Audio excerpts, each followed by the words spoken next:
how can I believe in something I can't even see? And what about science? Does it mean faith isn't real? It's okay to have questions. Actually, it's good to have questions. This series is about asking the hard questions and discovering a faith that makes sense. Okay, well, Jesus, when he was asked what the most important commandment was, he said, you must love the Lord your God, and you might have heard this before, with all of your heart and with all of your soul and with all of your mind. Jesus said this is the first, and it is also the greatest commandment. Then 15 centuries later, Galileo, who was also a Christian, a follower of the teachings of Jesus, but a scientist and one of the most advanced minds in human history, he said this: I don't feel obliged to believe that the same God who has endowed us with senses, reason, and intellect has intended for us to forego their use. He's basically saying the same thing Jesus is saying, where he's like, you can come to God with your heart and your feelings and your emotions and the touchy-feelies, and that's fine, but you can also come to him with your mind and with your intelligence and your intellect and critically think about who and why and how and all of those things too. He wouldn't have given us those things if he didn't expect us to use them. So they're basically saying the same thing. You shouldn't have to check your brain at the door when it comes to believing in God. So this morning, I hope you brought your brains, and I hope you brought your Bibles, because we're going to be in both this morning, but first, the brain part. So buckle up, because it's going to get heavy, and it's going to get weird. Okay, so picture this. There are two tiny particles, like photons, okay? And they're created at the same time in the same place. They are like quantum twins, okay? Now, in the moment they're born, they become entangled. So they're sort of related in some type of way, like imagine human twins. But for the particles, they're sharing a quantum state, meaning whatever happens to one, the other will instantly and inversely be affected, no matter how far apart they are. It's like if you and your best friend had a magical coin, and you had yours here in Texas, and your friend went all the way to Tokyo, and you flipped the coin, and boom, it landed on tails. At the exact same time, for no explainable reason whatsoever, all the way in Tokyo, your friend's coin would flip and land, boom, heads. They're like complementing each other, and this would happen every single time perfectly and without fail. Why? How? This defies all of the laws of known physics, and we still can't explain it, even over 150 years after this idea was first discovered. There's Einstein, you've probably heard of him, 150 years ago. He knew about this, and he called it spooky action at a distance. He believed that there had to be some hidden message being shared between these two particles that are quantumly entangled. Like, how can they communicate? Is it the speed of light? No, it's actually faster than that, but light is the universal speed limit. So how can something move faster than the speed of light? There has to be some connection. But experiments starting in the 1970s and proven without loopholes in 2015 showed that Einstein was wrong. There is nothing connecting these two particles. No signal is traveling between them, yet they still complement each other instantaneously somehow. And it's not that one particle changes another, it's that they were never separate to begin with, even though they are. And what's crazy is that this can happen at extreme distances, even across galaxies and galaxies, millions and millions of light years away from one another. These two quantumly entangled particles are linked instantly, like teleportation. How? This is one of the things that science can't explain. And it's on a list with a couple of other things, like this other one I like called superposition. Maybe you've heard of it. Superposition is the quantum principle that a particle can exist in multiple possible states at the same time. So that's like being in two places at once. But it's only until it is observed.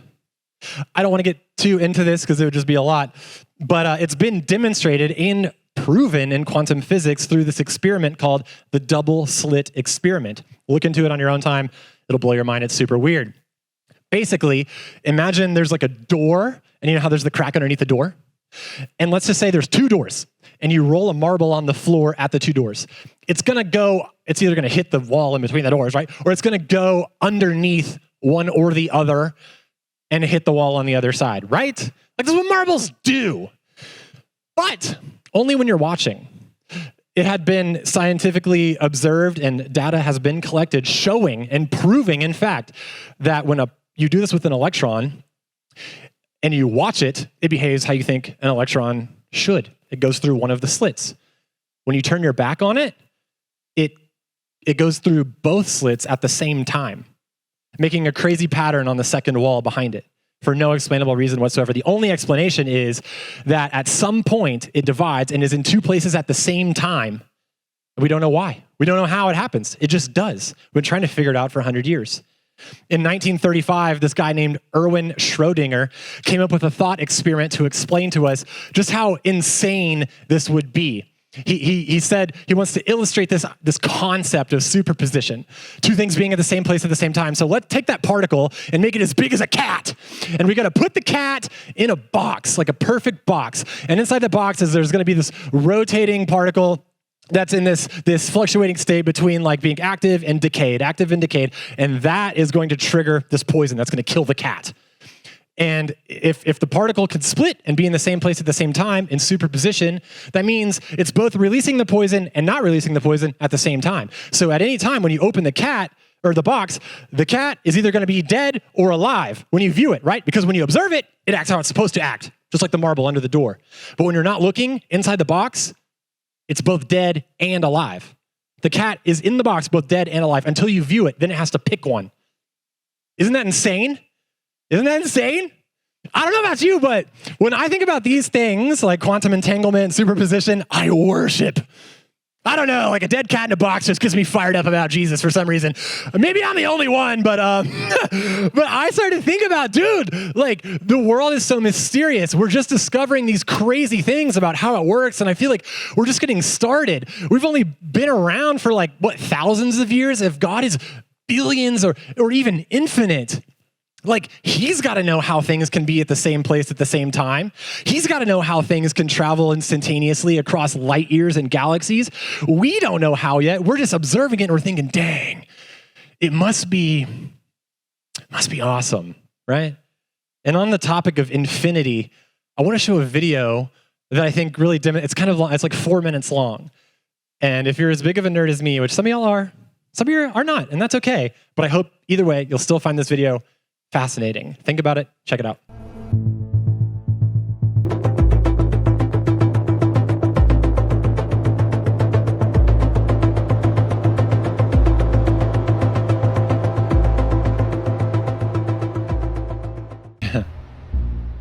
So what? So what? Who cares, right? I like things like this because I think that us thinking about things and trying to comprehend infinity and God, who says he's outside of space and time, they blow our minds in a way that we can't possibly comprehend. But this is just a sliver of who God is and what he's even capable of. Like, we're just seeing a slice. What more could this God possibly be capable of? And what if he's been telling us who he is all along in the ways that we've been able to receive it all along? For example, a couple of thousand years later, this thing was written called the Bible. Now's the Bible part. You can follow along if you want. But Paul, he wrote this letter to the Colossians. So we're going to be in Colossians chapter 1, actually going to be all over the place. But in Colossians, at the time, they didn't know anything about quantum entanglement. They didn't know anything about superposition or quantum physics or science or anything, right? But he gets these words from God and writes down the Son, being Jesus, in Colossians 1:15, is the image of the invisible God. So something that's not visible has become visible. The firstborn over all creation. For in him all things were created, things in heaven and on earth, visible and invisible, whether thrones or powers or rulers or authorities, all things have been created through him and for him. He is before all things, is before, not was before, he is before. He was, okay? And in him all things hold presently together. In another verse, looking at John 1.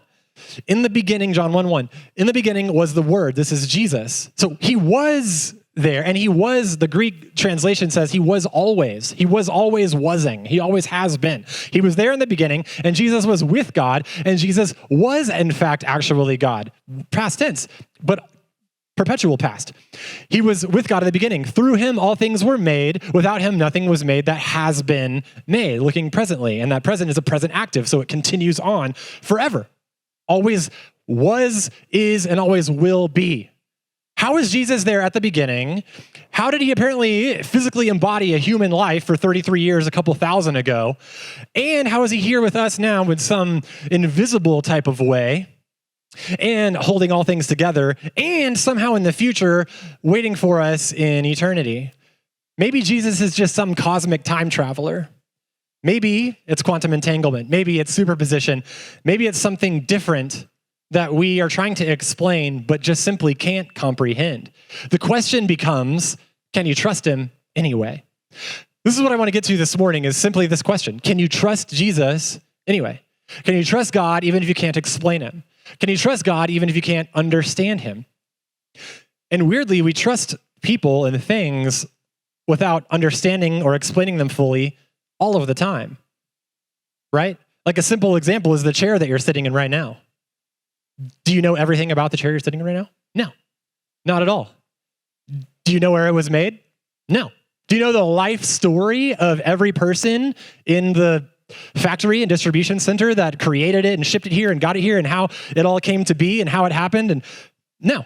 Have you looked at the receipts of the purchasing? No. Do we need to know all of these things before we decide to finally just trust it enough to have a seat? No, we would never sit down. You would never know everything about everything. You can't. So you have to trust. At some point, you just have to trust. At some point, you have to just say, look, it just is. I can't explain it. I don't understand it. I don't know how, but it is. So I'm going to put my trust in it. So why do we apply this to the Bible, to God? Like, I don't understand him fully. I can't trust him fully. You do that with everything all the time, like every day. I'm reminded of the blind guy in John chapter 9. Remember? He was blind and then he could see because he had this encounter with Jesus, and people are asking him, like, who was the guy that healed you? How can you all of a sudden see now? Tell me the science behind it. Like the photons, the newtons, the cones, and the rods in your eyes, like how does it work? He's like, look, dude, I don't know. I don't even know if the guy was a sinner or not. John 9:25. The one thing I do know is just that I was blind and now I can see. That's it. There's just evidence. So I believe. I can't explain it. Could the guy have done some research? Sure. Could he have learned more? Sure. Just like we could learn more about the chair.